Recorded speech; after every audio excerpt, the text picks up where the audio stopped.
sana penelitian kami adalah kinerja kepala madrasah dalam meningkatkan kompetensi dalam lembaga pendidikan Islam, sebuah multisitus di Madrasah Aliyah Negeri Tanah Bumbu dan Madrasah Aliyah Citra Batu.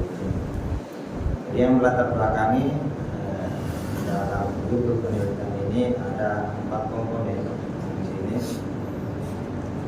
Pertama itu ada lembaga pendidikan, kemudian yang kedua competitive advantage, yang kedua ada keunggulan daya saing lembaga pendidikan, kemudian itu ada satu sosok pemimpin yang visioner, inovatif dalam memajukan sebuah lembaga. Itu yang melatar belakangi adanya. Kemudian selanjutnya adalah fokus penelitian. Itu ada 2 komponen utama yang menjadi referensi dan menjadi bahan penelitian kami.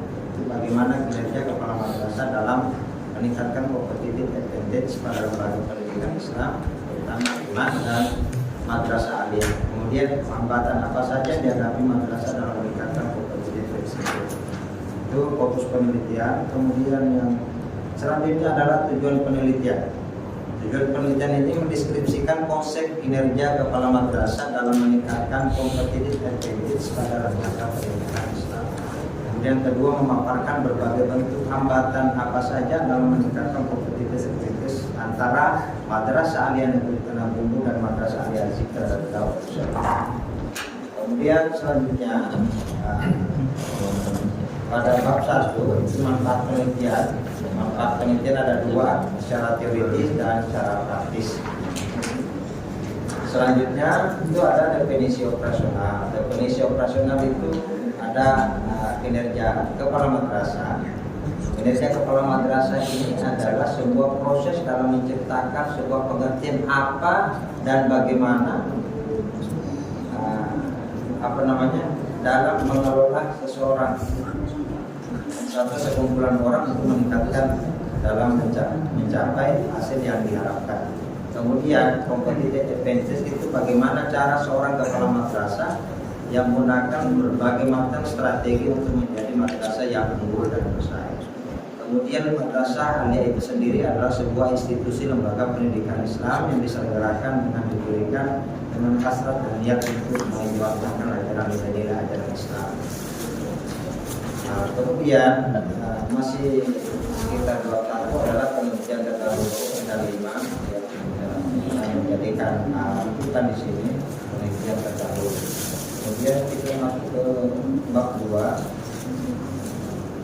Bab 2 itu ada 2 indikator utama. Jadi ada teori, di sini adalah ada kinerja. Ada kinerja, ada pengertian kinerja. Ya. Pengertian kinerja di beberapa ahli ini ada 3, itu seperti Elmakius dan yang kedua itu Martinus dan yang ketiga Mangkunegara. Kalau Elmakius mengatakan bahwa kinerja dimaknai sebagai hasil kegiatan seseorang atau kelompok pada suatu organisasi yang dipengaruhi oleh berbagai faktor untuk mencapai. Kemudian menurut Martinus atau Masian itu kinerja adalah hasil kerja secara kualitas dan kuantitas yang dicapai oleh seseorang pegawai dalam melaksanakan dan menjalankan tugasnya sesuai dengan tanggung jawab yang diberikan kepadanya. Kemudian yang ketiga, menurut Mangkunegara, kinerja atau performance adalah gambaran mengenai tingkat pencapaian pelaksanaan kegiatan atau program dalam mewujudkan sasaran dan misi organisasi. Pengertian kinerja menurut para ahli. Nah, ini menurut Robert Matis dan John M. Jackson, faktor-faktor kinerja itu mempengaruhi ada 5. Setidaknya 5, ada kemampuan, ada motivasi, ada hubungan yang diterima, keberadaan pekerjaan yang mereka lakukan, kemudian hubungan mereka dengan organisasi. Kemudian menurut faktor-faktor mempengaruhi kinerja itu, menurut Maisa itu ada faktor individual. Faktor individual ini bagaimana kompetisi secara individu dapat mempengaruhi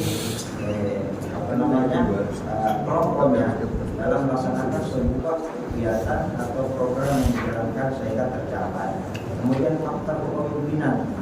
Faktor kepemimpinan ada arahan, ada bagaimana tim itu bisa berkolaborasi antara bersama. Kemudian faktor tim itu kolaborasi antar tim yang diperkuat dengan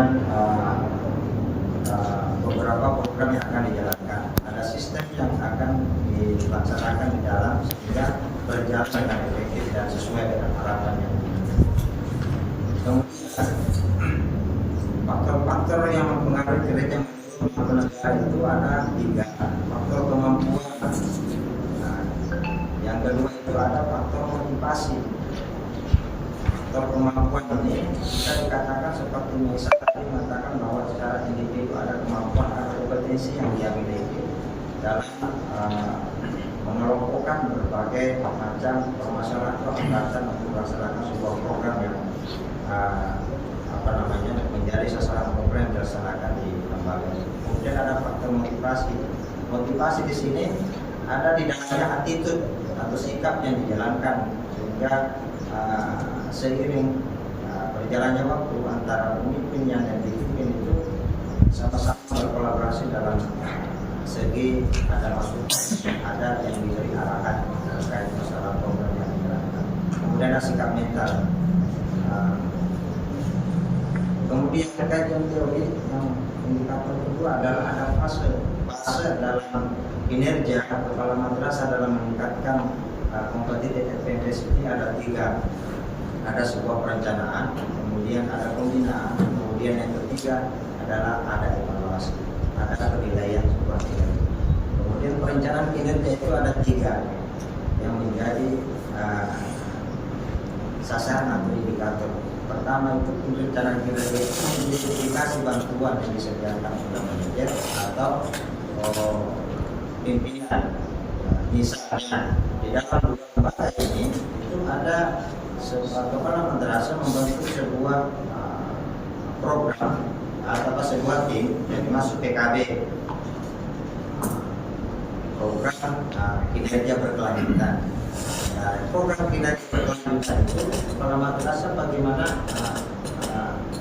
memberikan sebuah perintah kepada bawahannya untuk sebagai perpanjangan program yang dilaksanakan menurut kompetensi kepala madrasah. Jadi program kinerja berkelanjutan, kemudian di dalamnya itu ada timnya. Dan dalam program timnya itu dikatakan ada pengembangan keprovisian berkelanjutan. Ada di kelas, penataran dan lain sebagainya. Kedua itu mengidentifikasi kendala atau hambatan atau kendala-kendala apa saja yang menghambat pencapaiannya serta bagaimana mengatasinya. Kemudian ketiga dalam perencanaan kinerja itu mengembangkan pemahaman bersama, ada kolaborasi pada bawahan, ada job description yang dilaksanakan sesuai dengan tupoksinya masing-masing. Kemudian ada pembinaan. Setelah tadi perencanaan membentuk sebuah tim PKB, kemudian kepala madrasah itu melaksanakan sebuah supervisi. Nah, di sini ada 3 komponen yang menjadi referensi yang perlu kita menjadi catatan penting. Yang pertama adalah itu ada upgrading. Ada upgrading, di mana upgrading ini bagaimana kepala madrasah itu dalam membentuk sebuah tim tadi untuk menjalankan sebuah program yang mengelola lembaga pendidikan itu bisa terlaksana dengan baik dan terorganisir dengan baik, ya, dengan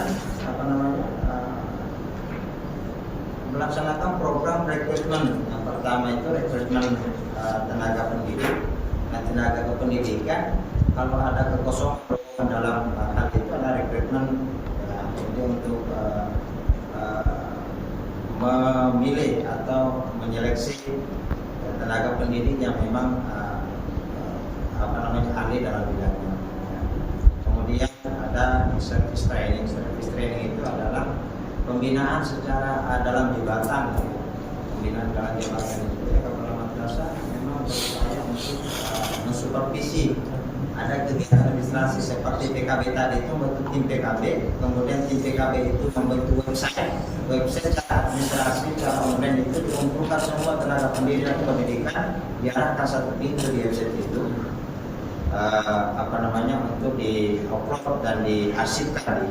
Kemudian nanti kepala madrasah itu bagiannya di service training itu mengadakan supervisi administrasi, kemudian supervisi pengelolaan dan supervisi akademis secara menyeluruh. Ya, jadi kepala madrasah itu tentunya punya wewenang sebagai manajer kepala madrasah yang terorganisir di situ ya. Yang kemudian kalau pre-service training education itu kan private, itu biasa tidak perlu sudah boleh ditinggalkan dalam praktek pendidikan untuk memunculkan sebuah mutu dan kualitas pendidikan dalam persaingan itu tadi. Kemudian ada evaluasi penilaian setelah ada supervisi setelah selesai tadi. Ini ada penilaian kinerja. Penilaian kinerja ini yang mengidentifikasi mengukur atau menilai semua ya komponen yang terlibat dalam hal ini ya, itu akan dinilai dan dievaluasi. Kemudian ada tindak lanjut dalam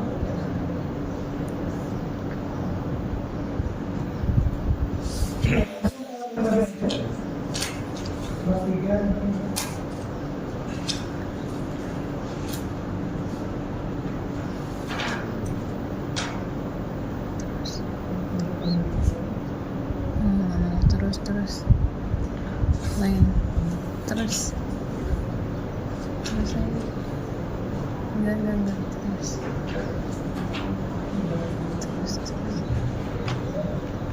aja ya terus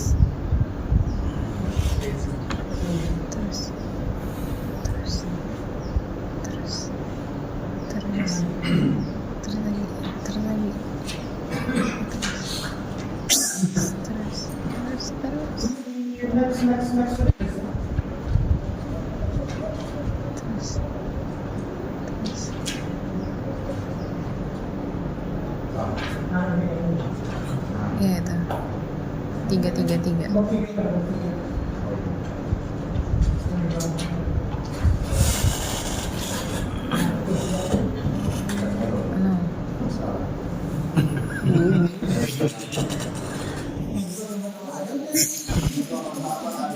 saya sudah menemukan videonya.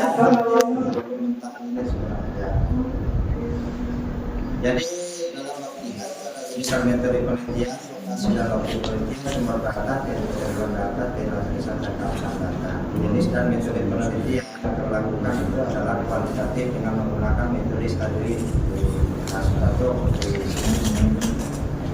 kemudian lokasi dan metode penelitian itu di madrasah yang internal umum dan madrasah Sidra dan pusat batu kecil yang menjadi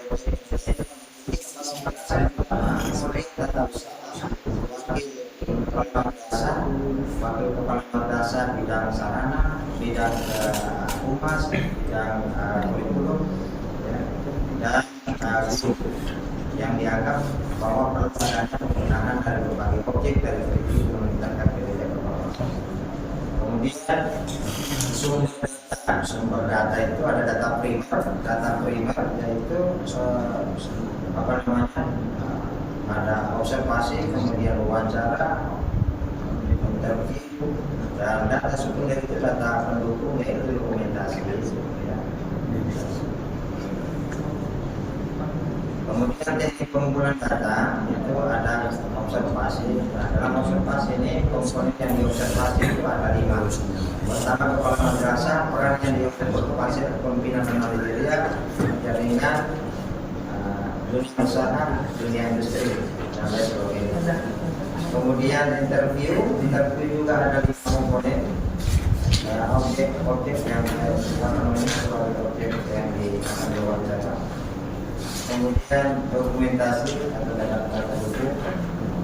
Dalam penelitian ini ada kamat yaitu supervisi kelas, dinas, MOU, diskusi lain, dan lain sebagainya. Oke, kemudian teknik analisa data. Teknik analisa data digunakan penelitian adalah teknik analisa data itu data kualitatif. Setelah pengumpulan data dilaksanakan, maka selanjutnya peneliti melakukan analisis sebagai berikut: reduksi data, penyajian data, verifikasi data. Kemudian ini yang menjadi langkah selanjutnya. Pertama, peneliti melakukan kategorisasi dan kemudian yang kedua itu kemudian memiliki data yang sama sesuai dengan memperoleh kasus atau menyimpulkan. Kemudian yang ketiga adalah menyusun kelas.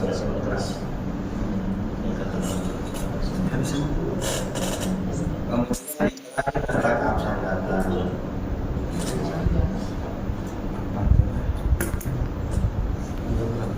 Tinggalnya mungkin Pak jelas yang kami bisa jelaskan. Memasukkan aktivitas syarat.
Ciri-ciri sebuah pendekatan